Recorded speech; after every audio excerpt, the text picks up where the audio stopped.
Pension ഗുണഭോക്താക്കൾക്ക് തുക അനുവദിച്ച് ധനവകുപ്പ്. സംസ്ഥാനത്തെ 62 ലക്ഷം പേർക്ക് ഈ മാസം ക്ഷേമ പെൻഷൻ ജൂൺ 20 മുതൽ ലഭിച്ചു തുടങ്ങും. 1600 രൂപ വീതമാണ് ലഭിക്കുക. ഒരു മാസത്തെ പെൻഷൻ ആവശ്യമായ തുക സംസ്ഥാന ധനവകുപ്പ് അനുവദിച്ചതായും സർക്കാർ വാർത്താക്കുറിപ്പിൽ അറിയിച്ചു. ഈ സർക്കാരിന്റെ 4 വർഷത്തെ കാലയളവിൽ 38,500 കോടിയോളം രൂപയാണ് സാമൂഹിക സുരക്ഷാ പെൻഷൻ നൽകാനായി ആകെ അനുവദിച്ചത്.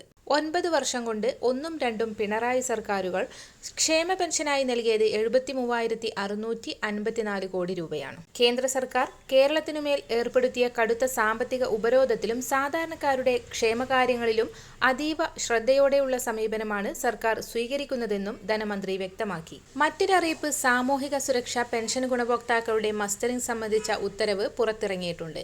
ഈ മാസം 25 മുതൽ ഓഗസ്റ്റ് 24 വരെയുള്ള സമയമാണ് അനുവദിച്ചിരിക്കുന്നത്.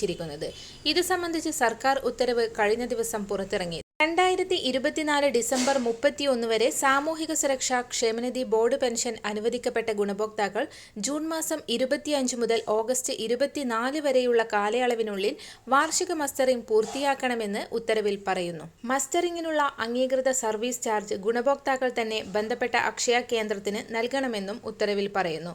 അക്ഷയ കേന്ദ്രങ്ങളിലെത്തി മസ്റ്ററിംഗ് ചെയ്യാൻ 30 രൂപയും വീടുകളിലെത്തി മസ്റ്ററിംഗ് പൂർത്തീകരിക്കാൻ 50 രൂപയുമാണ് ഫീസ് ഈടാക്കുന്നത്.